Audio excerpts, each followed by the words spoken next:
Salut les gars, j'espère que vous allez bien. Donc, dans cette vidéo, nous allons parler de l'engagement de prise en charge. Donc, c'est quoi l'engagement de prise en charge? C'est l'un des moyens par lesquels vous pouvez prouver au gouvernement belge que vous avez des moyens de subsistance pour survivre en Belgique durant vos études, en fait.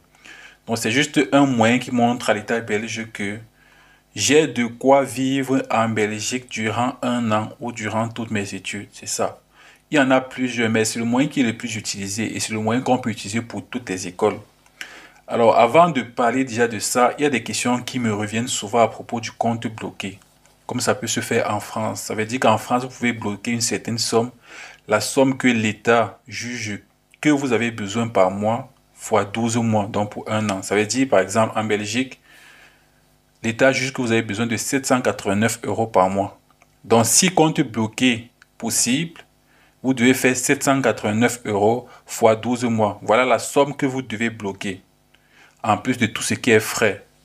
Donc, tous les frais, c'est pas compté. Vous-même, vous devez payer ces frais-là. Donc, vous devez bloquer autour de 789 euros fois 12 mois.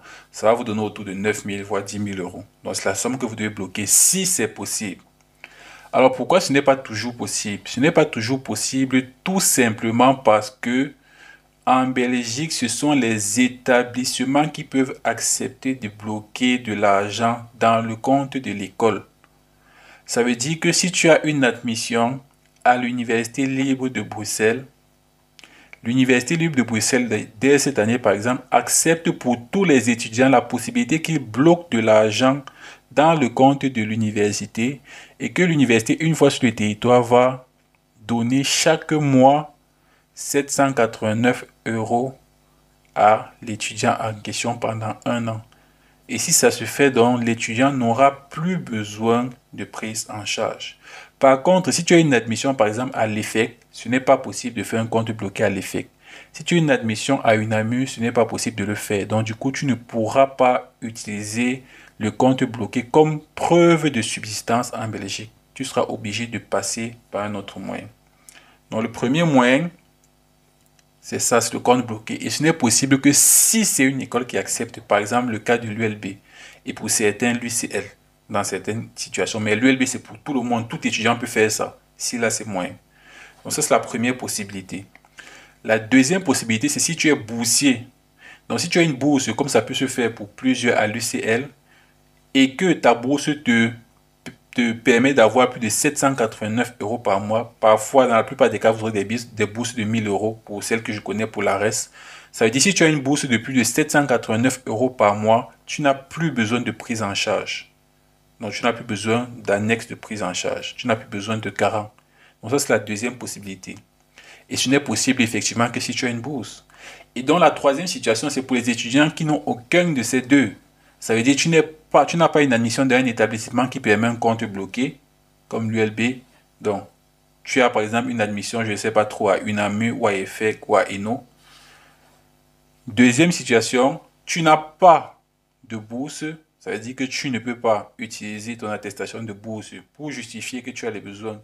Tu as ce qu'il faut pour vivre en Belgique. Il ne te manque que l'attestation de prise en charge. Donc, ça veut dire qu'il te faut un garant. Et c'est donc de ça que nous allons parler. Donc, un garant, c'est quoi? Un garant, c'est une personne physique ou morale, ou le plus souvent, c'est une personne physique. Donc, c'est quelqu'un qui vient dire à l'État belge que, et signe un papier qu'on appelle annexe 32, qui vient dire à l'État belge que moi, Iva Momo, j'ai suffisamment de moyens et je dis que je vais donner à cet étudiant 789 euros par mois durant toute l'année scolaire. Ok, c'est ça qu'on appelle un garant. Et ce garant-là doit signer un papier, doit remplir un papier qu'on appelle l'annexe 32. C'est ça qu'on appelle l'annexe de prise en charge. Ok. Et donc, du coup, pour être garant, il faut bien entendu que tu aies ces moyens-là. Ça veut dire que moi, qui a 0 euros, je ne peux pas venir dire que je vais prendre en charge un étudiant. Ce n'est pas possible. Il faut que tu aies un certain revenu. Ok. Et l'État belge a calculé ses revenus. Il faut que tu aies les revenus pour prendre soin de ta famille. Il faut que tu aies les revenus pour prendre soin de l'étudiant. Ça veut dire que si tu gagnes 1000 euros, déjà 1000 euros c'est insuffisant pour une famille. Donc tu ne peux pas prendre en charge un étudiant. Si tu gagnes 200 000 francs CFA, 200 000 francs CFA ne suffit pas pour vivre en Europe. Ok, donc, tu ne peux pas prendre en charge un étudiant. Donc, il y a un revenu minimum que tu dois gagner, que tu sois salarié ou entrepreneur, avec des preuves déclarées pour pouvoir prendre en charge un étudiant. Et ce revenu-là, c'est autour de 2700 euros par mois. Ok, donc, pour prendre en charge un étudiant, si tu n'as pas d'autres charges, c'est-à-dire si tu ne prends pas, par exemple, en charge un autre étudiant, il faut que tu gagnes au minimum 2700 euros. Je laisse les véhicules, les deux, ça doit être 2760. 2700 euros par mois. Si tu gagnes 2500 euros, tu ne peux pas. Si tu gagnes 2300 euros, tu ne peux pas. Si tu gagnes 1 million de francs CFA, tu ne peux pas. Donc, tu peux convertir les 2700 euros en francs CFA. Et je précise que ça doit être des revenus déclarés. Ok, donc, ce sont des revenus dont on connaît la source. Ce n'est pas un argent que tu as mis dans ton compte. Ce sont des revenus, voilà, déclarés. Donc, ça, c'est la première chose. La deuxième chose que tu dois savoir, c'est que si ce garant-là prend déjà en charge un étudiant, il faut que tu ajoutes 789 euros à son salaire. Ça veut dire que si moi je prends déjà en charge un étudiant qui est en Belgique ou voilà, n'est-ce pas, et que je veux prendre en charge un deuxième étudiant, ce n'est plus 2700 euros qu'on me réclamera comme salaire pour prendre en charge ces deux étudiants. Ça va être 2700 euros plus 789 euros. Donc, ça va être 3400 ou 3500 euros. Donc, plus vous prenez en charge des étudiants, plus le garant prend en charge des étudiants, plus la somme qu'il lui faut pour être garant d'un autre étudiant en plus est élevée. C'est plutôt logique, on est d'accord. Voilà. L'autre chose que vous devez savoir, c'est que le garant, c'est juste un papier qu'il signe. Ce n'est pas obligé qu'il vous donne cette somme-là. Donc, n'allez pas dire à votre garant que tu dois me donner. Ça, c'est ce qui est théorique, que tu dois me donner de l'argent. Ça, c'est ce qui est théorique. Donc, il se prend comme étant votre garant, quoi, auprès de l'État belge. Mais par exemple, moi, mon garant ne m'a jamais donné, je ne sais pas trop, 5 francs. J'ai dû travailler pour bosser moi-même.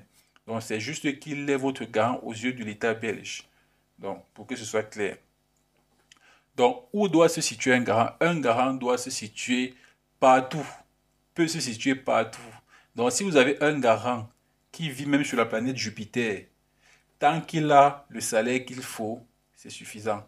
Peu importe où il vit. S'il vit au Brésil, s'il vit en France, s'il vit en Belgique, s'il vit au Cameroun, en Algérie, on s'en fout. L'essentiel, c'est qu'il ait les moyens suffisants, clairs et nets pour vous prendre en charge, pour subvenir à vos besoins aux yeux de l'État belge.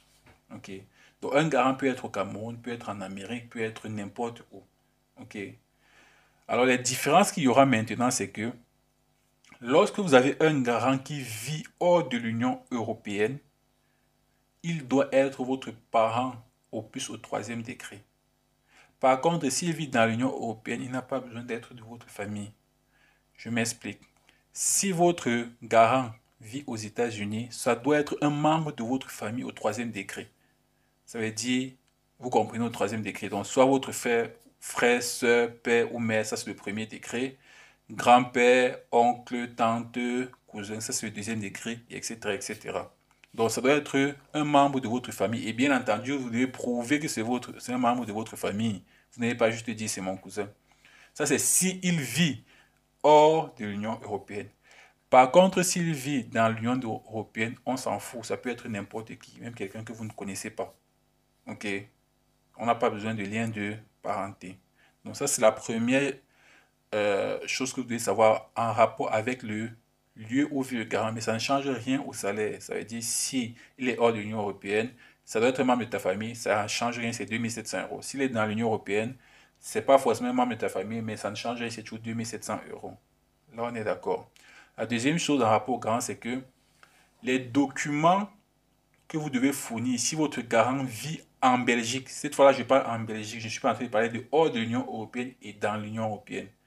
S'il vit en Belgique, ce que vous devez fournir à l'ambassade lors de la demande de visa, ce ne sont pas les mêmes documents que vous devez fournir s'il vit hors de la Belgique.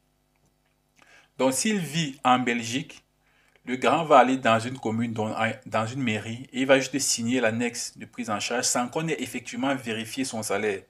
Donc, on ne va pas vraiment vérifier. Donc, ce sera donc lors de votre demande de visa que l'ambassade et l'office des étrangers va vérifier. Et c'est pour ça qu'il faudra que vous fournissiez un maximum de documents. Notamment, vous devez fournir, si c'est un salarié, sa carte d'identité, l'annexe de prise en charge, 3 fiches de paie, sa composition de ménage et voire même son contrat de travail. Ça, c'est s'il vit en Belgique. Par contre, s'il vit hors de la Belgique, l'annexe 32 se fait signer dans le consulat dont on a déjà vérifié son salaire. Et dans ce cas, vous devez juste fournir 2 documents, l'annexe de prise en charge et sa pièce d'identité. Parce que là, c'est déjà quelque chose qui est clair. On a déjà vérifié au consulat du pays. Ok, donc on n'a plus besoin de ces fiches de paie et tout ça. Ça ne va servir à rien. Vous pouvez les ajouter pour embellir votre dossier, mais je vous dis que ça ne va servir à rien par expérience. Ok. Donc, quand une prise en charge est signée hors de la Belgique, on a déjà mis une mention dessus qu'on appelle solvabilité suffisante. On a déjà écrit dessus solvabilité suffisante. Ça veut dire que le consulat a écrit dessus pour dire nous avons vérifié et nous disons que ce monsieur a suffisamment de moyens pour prendre en charge un étudiant X.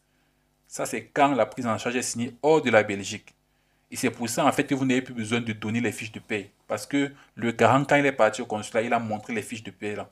Donc, dans votre demande de visa, vous n'avez plus besoin de ça. Vous avez juste besoin de l'annexe de prise en charge qu'il a rempli et signé pour dire qu'il vous prend en charge. Et vous avez besoin de sa pièce d'identité pour prouver que c'est effectivement lui. C'est tout. Mais si c'est signé en Belgique, ça a été signé dans la mairie, dont aucun consulat n'a vérifié. On n'a pas vérifié son salaire, on n'a pas vérifié qu'il travaille effectivement. C'est pour ça que quand il a signé la prise en charge, il doit vous donner avec la prise en charge pour votre demande de visa ces 3 fiches de paie, son contrat de travail, sa composition de ménage même et sa pièce d'identité, en plus de l'annexe 32. Comme ça, le consulat ou l'Office des étrangers va vérifier au moment de votre demande de visa.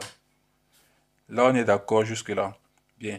Ce qui fait donc que, on est bien d'accord que si vous avez un garant en Belgique, quand vous faites votre demande de visa, vous n'êtes pas sûr que votre garant est solvable. Ça veut dire que vous n'êtes pas sûr que son salaire suffit parce que ça n'a jamais été vérifié. Ok. Et c'est pour ça que sur la prise en charge signée en Belgique, il n'y a pas de mention de solvabilité suffisante. Parce qu'il est juste parti à la mairie et on a signé pour dire qu'on accepte. Et c'est maintenant quand vous avez demandé le visa qu'on va vérifier s'il est solvable. Donc, quand vous déposez une demande de visa avec un garant signé, un garant belge ou du moins un garant vivant en Belgique, ok, vous avez quand même un risque de refus de visa avec motif garant insolvable. Sauf si vous êtes sûr à 100% que le garant est solvable. Ce qui m'amène donc à parler des arnaques.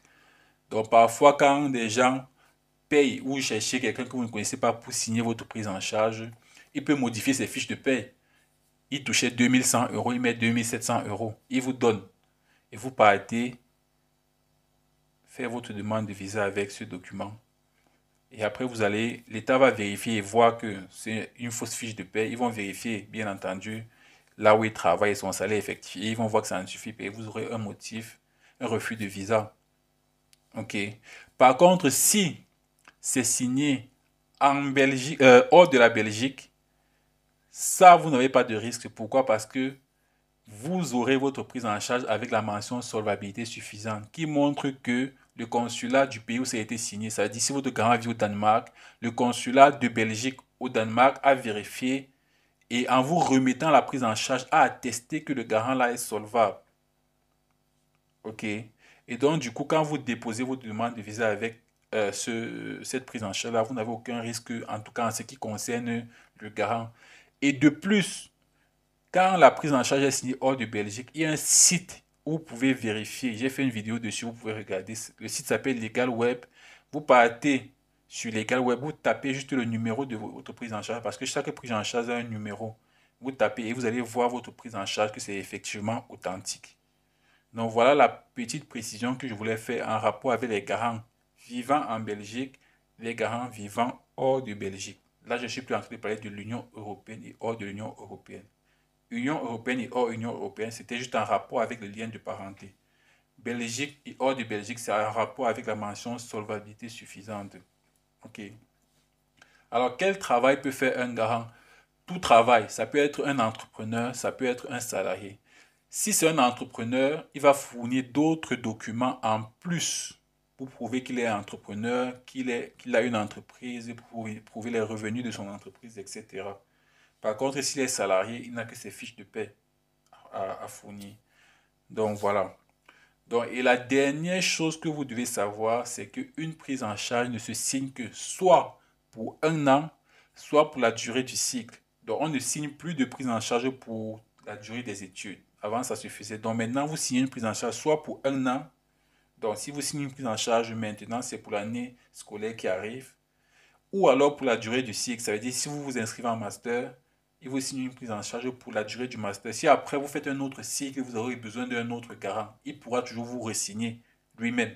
Mais vous devez avoir une autre prise en charge. Donc, pour que ce soit clair. Donc voilà, c'est tout pour cette vidéo. Je vais juste vous laisser en dessous le lien officiel pour toutes les informations en rapport avec ce qui est la prise en charge. Ciao!